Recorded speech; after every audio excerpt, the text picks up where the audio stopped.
Good morning to all. Welcome to the TSN school. Today I am going to explain class 9 science chapter number 10.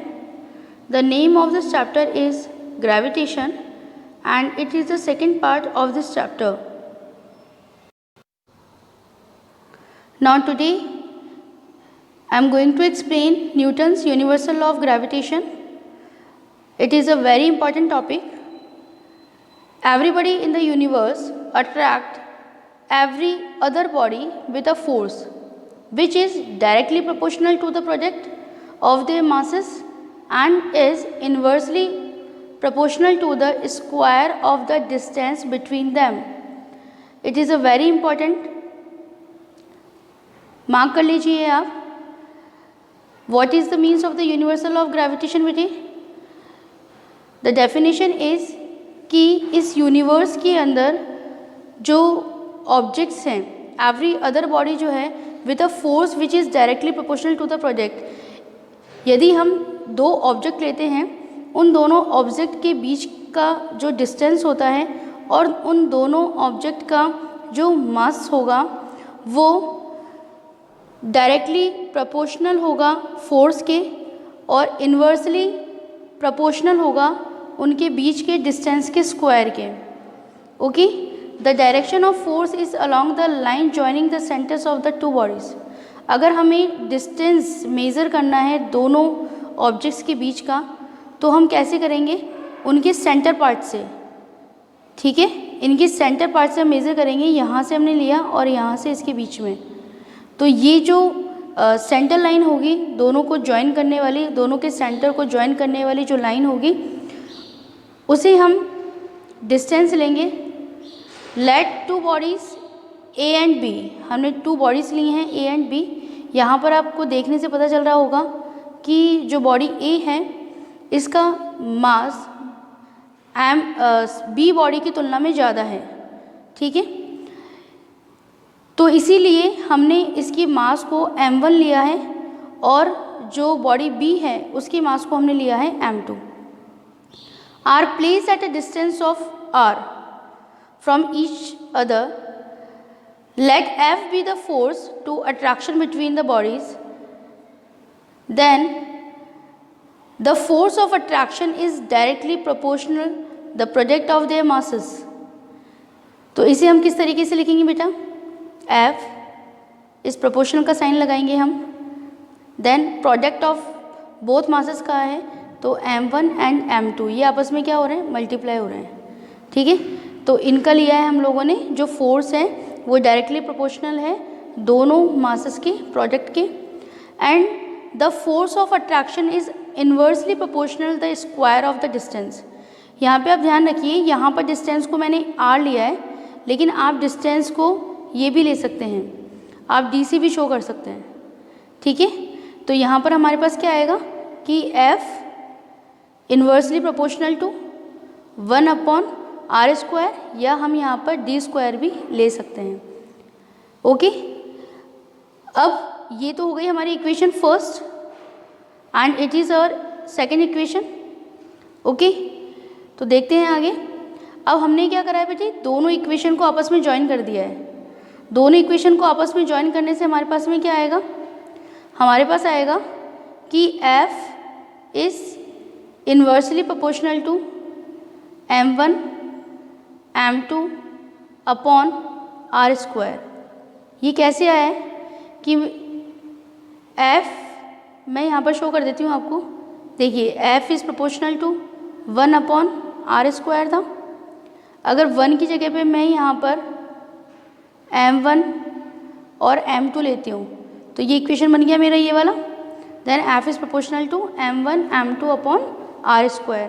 अब क्या है कि ये जो proportionality का जो साइन है उसको हम हटाएंगे और यहाँ पर हम एक कांस्टेंट लेंगे, और वो कांस्टेंट क्या है? g.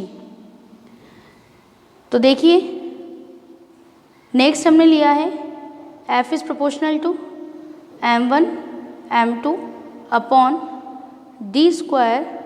Then F is equal to, ये प्रोपोर्शनलिटी का साइन हट के यहाँ पर क्या आएगा? g. Then m1 m2 upon d². Okay, तो हमारे पास यहाँ पर एक इक्वेशन आ गया है, F is equal to G m1 m2 upon R square. Now where g is a constant called as a universal gravitational constant. अगर आपके पास में क्वेश्चन आता है 1 मार्क्स में कि right the universal gravitational constant, तो आपको क्या लिखना है बेटे, g। Okay, properties of gravitational force, gravitational force की क्या क्या प्रॉपर्टीज होंगे बेटे, तो देखते हैं हम लोग आगे। Gravitational force is the weakest force in nature. Gravitational force क्या है, इस प्रकृति में सबसे वीकेस्ट फोर्स है। It is an attractive force, ये क्या है, अट्रैक्टिव फोर्स है। It is a mutual force, first body attract the second body and the second body attract the first body with equal force. Actual में होता क्या है, ये मैंने आपको प्रीवियस वीडियोस के अंदर भी बताया है कि जो दोनों ही बॉडी हैं वो एक दूसरे को अट्रैक्ट करती हैं, लेकिन जिसका मास ज़्यादा होता है वहाँ पर ज़्यादा फोर्स अप्लाई होता है और वो सेकंड बॉडी को अपनी तरफ ले लेता है। तो यहाँ पर हम हमेशा m1 किसको लेके चलेंगे, जिसका मास ज़्यादा होगा। ठीक है, तो ये जो मैंने अभी आपको स्टेटमेंट दिया है कि m1 हम हमेशा उसे लेके चलते हैं जिसका मास ज़्यादा होता है, तो ये हमें न्यूमेरिकल्स प्रॉब्लम को सॉर्ट आउट करने के अंदर बहुत हेल्पफुल रहेगा। Now it is a centre force, ये मैंने आपको प्रीवियस वीडियो में बताया था कि सेंट्रीपिटल फोर्स होता है ये। It is mass and the distance dependent, किसके ऊपर डिपेंड है ये मास पे और डिस्टेंस पे डिपेंडेंट है। ये भी हम लोगों ने देखा कि हमें मास की ज़रूरत हुई और बीच का जो डिस्टेंस है उसकी ज़रूरत हुई। It is long range force, ये लॉन्ग रेंज फोर्स है, मतलब कि दूरी के ऊपर भी लगेगा। ठीक है, and it's obeys inverse square law and it does not depend on the medium. ये सबसे इम्पॉर्टेंट बात है कि ये मीडियम के ऊपर डिपेंड नहीं करता। नाउ आया आपको समझ में, ये जो डेरिवेशन मैंने अभी आपको करके बताया बेटा, यूनिवर्सल ऑफ ग्रेविटेशन, ये बहुत ही इंपॉर्टेंट है, आपका 3 मार्क्स का इंपॉर्टेंट क्वेश्चन पुटअप हो रहा है यहाँ से। Now I am going to explain universal gravitational constant. तो यूनिवर्सल ग्रेविटेशनल कांस्टेंट क्या है, बहुत इजी है। अभी हमने क्या डिफाइन करा बेटा, F is equal to G m1 m2 upon D square लिया था, है ना। दोनों एक ही बात है, चाहे आप डिस्टेंस को डी की फॉर्म में लो या आर की फॉर्म में लो। तो अगर आपको ये बहुत अच्छे से पता होगा कि जिसकी वैल्यू हमें निकालनी होती है उसको हम अकेला कर देते हैं, साइड के अंदर छोड़ देते हैं, और बाकी जो है उस वैल्यूज़ को हम सेकंड पोजीशन के ऊपर लेके चले जाएंगे। तो अगर मैं लेके आती हूँ उसको F, तो यहाँ पे ये डी स्क्वायर जो है ऊपर की तरफ चला जाएगा, एंड नेक्स्ट m1 m2 नीचे आ जाएंगे और ये किसके बराबर हो जाएंगे, g के। तो यदि हमें यूनिवर्सल कांस्टेंट की वैल्यू निकालनी है तो उसके लिए कौन सा फॉर्मूला लगेगा, F D square upon m1 and m2। Okay, now next है the value of the universal gravitational constant g is 6.67 into 10⁻11 newton metre square and kilogram -2। ये बहुत इंपॉर्टेंट वैल्यू है बेटे। आगे जितनी भी हम न्यूमेरिकल प्रॉब्लम को सॉर्ट आउट करेंगे वहाँ पर g की वैल्यू 6.67 टू 10⁻11 लेके चल लेंगे हम, तो आप इसे लर्न कर लें। And the value of g does not depend on the medium between the two bodies. ये मैंने आपको पहले ही एक्सप्लेन कर दिया कि मीडियम के ऊपर ये डिपेंड नहीं होता। And the value of g is same through out the universe and hence the name. Universal gravitational constant g is different from acceleration due to gravity, therefore correct symbol must be used accordingly। तो यहाँ पर अभी मैं आपको explain करूँगी आगे gravity के बारे में, तब आपको ये लाइन बहुत अच्छे समझ में आएगी कि universal gravitational constant g is different from the acceleration due to the gravity g। The SI unit of capital G, जो कैपिटल G है, कैपिटल G क्या होगा, ग्रेविटेशनल कांस्टेंट, और स्मॉल g क्या है, ग्रेविटी है। तो SI यूनिट कैपिटल G की क्या होगी, nm square kilogram -2। If two bodies of mass 1 kilogram each are separated by 1 meter from each other, then G is equal to F. Therefore, universal gravitation constant G is a numerical equal to the force of the gravitation which exists between the two bodies of unit masses kept at a unit distance from each other। ये वही है जो मैंने आपको statement previous slide के अंदर जो explain किया था, सेम वही यहाँ पे रिपीट हुआ है। नाउ नेक्स्ट है gravitation force is the weakest force of all. ये आपको समझा ही दिया मैंने कि जो वीकेस्ट होता है ये बहुत। And if two bodies of masses 1 kilogram each are separated by 1 meter from each other, यदि दो बॉडीज जो हम लोगों ने लिया था, अभी लिया था ना m1 और m2, तो ये कह रहा है कि यहाँ पर m1 है और यहाँ पर m2 है, यदि इनके बीच के अंदर जो डिस्टेंस है वो 1 मीटर का हुआ तो क्या हो जाएगा, f किसके बराबर हो जाएगा, g के बराबर हो जाएगा, है ना। वैल्यूज़ के अंदर हम लोग पुटअप करके रखेंगे तो ये क्या हो जाएगा, f इजिकल टू g हो जाएगा और इसकी वैल्यू कितनी हो जाएगी 6.67 into 10⁻⁻11 Newton. Through out the various objects on the earth attract one other continuously, they do not cause any visible motion because the gravitational force of the attraction between them is very very small। ये भी मैं आपको already explain कर चुकी हूँ कि जिसका मास ज़्यादा होगा वही दूसरे को अपनी तरफ अट्रैक्ट कर सकेगा, जो छोटा जिसका मास कम है वो नहीं करेगा। Imagine a situation on the earth if the object continuously move towards each other due to a gravitational force between them। When both the objects are very big, having very large masses, then the gravitational forces attraction between them become extremely large। यदि दोनों जो objects हैं वो बहुत ज़्यादा बड़े हैं, उनके मास जो हैं वो बहुत ज़्यादा बड़े हैं, जो वैल्यू ऑफ द मास है वो बहुत ज़्यादा लार्ज है, then the gravitation force of attraction between them, उन दोनों के बीच में जो अट्रैक्शन फोर्स लगेगा वो भी बहुत ज़्यादा लगेगा। The gravitation force due to the earth on an object is mass 1 kilogram placed on the ground is 9.8 Newton, and the gravitation force between the earth and the moon even at a large distance is very large is 2 into 10⁻20 Newton।